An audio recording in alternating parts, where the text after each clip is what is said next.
Greetings, dear friends and history lovers. Did you know that in ancient Rome there was a special day when boys literally transformed into full citizens within a single day? Imagine, yesterday still a child, and today a person with the right to vote, make deals, and even go to war. Seems incredible, doesn't it? Yet this is exactly the kind of abrupt transition that occurred during the mysterious festival of Liberalia. In today's video, we'll dive into the amazing world of ancient Roman rituals and traditions to understand how this momentous event in every Roman youth's life took place. You'll learn not only about the ceremony itself, but also why its symbolism still finds reflection in modern rites. I'll also tell you about unexpected facts related to this ancient festival that few people know about. Stay until the end. The most amazing discoveries await ahead. Ancient Rome, a civilization that gave the world not only magnificent architecture, law, and literature, but also numerous rituals that defined the life path of every citizen. One of the most important such rituals was Liberalia, a festival dedicated to the god Liber, patron of fertility, wine, and freedom. It was in his honor that the ceremony marking a boy's transition to the status of a man was conducted. Liberalia was celebrated annually on the 17th of March, the day when winter ended and spring revival of nature began. Symbolically, boys also blossomed into men at this time. On this day, Roman youths who had reached approximately 16 or 17 years of age underwent a special ceremony that forever changed their status in society. Interestingly, the age of transition was not strictly fixed. The decision about when a boy was ready to become a man was made by the father of the family, considering not only age but also the son's maturity and readiness for adult life. This usually occurred between 14 and 18 years, although cases of both earlier and later ceremonies are known. The Liberalia festival had deep historical roots. The god Liber, whose name literally means free, was an ancient Italian deity who was later identified with the Greek Dionysus. But while Dionysus in Greek tradition was more associated with wine and ecstatic cults, Liber for the Romans was primarily a symbol of freedom and transition to maturity. This festival was celebrated long before the founding of Rome, in rural communities of ancient Italy. Originally, it was connected with the agricultural cycle and fertility. Farmers asked Liber for a rich harvest of grapes and other crops. Over time, the agrarian character of the holiday was preserved, but a new meaning was added, the transition to maturity, a kind of fruition of a person. The central element of Liberalia was the ceremony of donning the adult Toga Virilis, or, as it was also called, Toga Libera Free Toga. Until this moment, boys wore the toga praetexta, a white toga with a purple border, symbolizing their minor status and protection under the gods in society. The morning of the significant day began with a special ritual in the home shrine, the Lararium. The youth, for the last time, put on his children's toga and made an offering to the household gods. He removed the bulla from his neck, a special amulet that children wore for protection against evil spirits. He dedicated this bulla to the lares, the guardian spirits of the house. The moment of changing clothes was deeply symbolic. The praetexta with its bright purple border was replaced by the solid white toga of an adult citizen. Purple, the color of royal power and divine patronage, gave way to white, the color of pure intentions and civic dignity.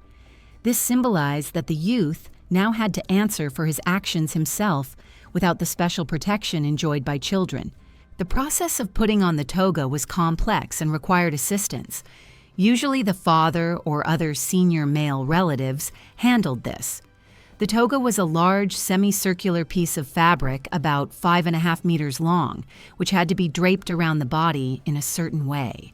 Properly donning a toga was a true art, and the young man had to master it from the very beginning of his adult life.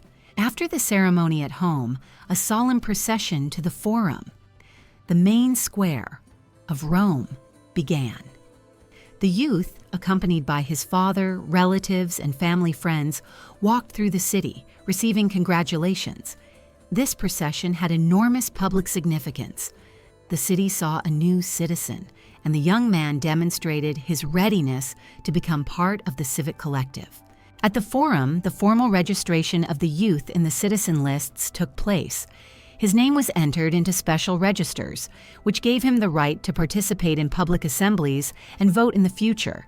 For patrician families, the ceremony might also include a visit to the capital and offering a sacrifice to Jupiter Capitolinus, the supreme deity of the Roman pantheon. After the official part, the celebration began. The family held a feast to which relatives, friends, and influential acquaintances were invited. This banquet was important not only as a celebration, but also as an opportunity to present the young man in his new status to potential patrons and allies. In Roman society built on a complex system of client relationships, such connections were critically important for a future career. Interestingly, on the day of Liberalia, public festivities were held throughout the city. Honey cakes, which elderly priestesses prepared right on small portable hearths, were sold on streets and squares. Part of these cakes was offered as a sacrifice to Liber, and the rest were eaten by festival participants. Theatrical performances with songs and dances were also held, many of which were quite frivolous in nature, corresponding to the ideas about the god of fertility. What changed in a youth's life after donning the adult toga? First of all, he received a whole range of civil rights. Now he could independently conclude deals, appear in court, participate in public assemblies. If previously his interests were represented by his father or guardian, now he became a legally independent person. Along with rights came obligations. The young man had to perform military service, which for Romans was not just a duty, but also a crucial element in the formation of a citizen. Usually, right after the ceremony began the so-called tirocinium foria period of training in public activities. The youth was attached to an experienced statesman, most often a family friend, and learned from him the art of oratory, law, and politics. Symbolically, along with civic adulthood, the youth also received religious freedom. Now he could independently choose which gods to worship, participate in mysteries and secret cults closed to children. This emphasized the holistic nature of the transition. The young man matured in all spheres of life simultaneously. It should be noted that, unlike many other cultures, the Roman initiation rite did not include tests of endurance or courage. It was primarily a civic ritual, emphasizing the inclusion of the youth into the political community. This reflected the peculiarities of the Roman mentality, where civic virtues were valued higher than martial ones. However, physical training still played an important role in the life of a Roman youth. It simply did not occur in the form of initiation, but in the form of constant training on the field of Mars, a large area designated for military exercises. There, young men engaged in horseback riding, fencing, javelin throwing, and other martial arts under the guidance of experienced mentors. As time passed, the Liberalia ritual underwent changes. In the Republican era, it was primarily a family and civic ritual. During the imperial period, especially in imperial families, it acquired a more lavish, theatrical character. It is known, for example, that when sons or adopted sons of emperors donned the adult toga, this was accompanied by grand spectacles, distribution of money to soldiers and plebeians, and multi-day games. It is worth noting that rites of passage existed in virtually all cultures, but the Roman version was distinguished by its civic orientation. If in tribal societies initiation often included painful tests, imitation of death, and rebirth, the Roman ritual was more pragmatic, associated with acquiring a certain social status. For example, Spartan boys underwent a harsh system of upbringing agage, which ended with a severe test cryptia, including survival in wild conditions and even killing helots, slaves. In Germanic tribes, youths had to kill a wild beast or an enemy to prove their courage. In comparison with these customs, the Roman rite appears quite civilized and oriented toward including the youth in the civic collective, rather than demonstrating individual prowess. Today, there are no direct analogues of Roman Liberalia, but we can find echoes of similar rites in various cultural traditions. In some sense, modern parallels can be seen in such rites as confirmation in Catholicism, bar mitzvah in Judaism, or high school graduation. All of these mark an important transition in a young person's life, although they do not endow them with such a set of rights and obligations as a Roman youth received. Returning to Roman Liberalia, it is important to understand that this rite did not simply mark biological maturation, but was part of a complex system of citizen formation.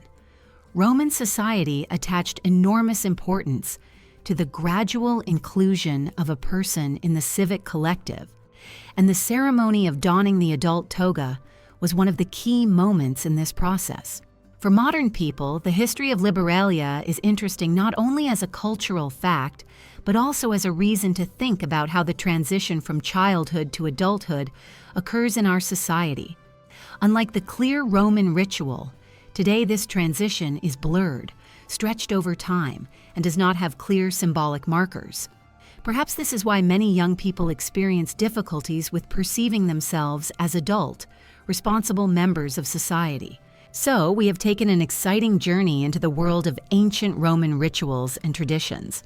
We learned that Liberalia was not just a festival, but a crucial moment in the life of every Roman youth, a symbolic boundary between childhood and adulthood.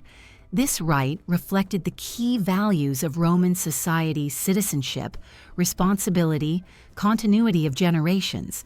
What do you think? Does modern society need such clear rituals of transition to adult life? Or is our blurred system, where a person gradually acquires various rights and obligations, the right to vote, drive a car, consume alcohol, more appropriate to the complexity of the modern world? Share your thoughts in the comments. I'm very interested to know your opinion on this issue. If you like this video, don't forget to like and subscribe to the channel. Click on the bell to not miss new episodes about little-known facts of ancient history. And if you know someone who would be interested in this topic, share this video with them. Spreading knowledge about the cultural heritage of our ancestors is an important mission. In future episodes, we will continue to explore the amazing rituals of ancient civilizations and their unexpected parallels with modern traditions.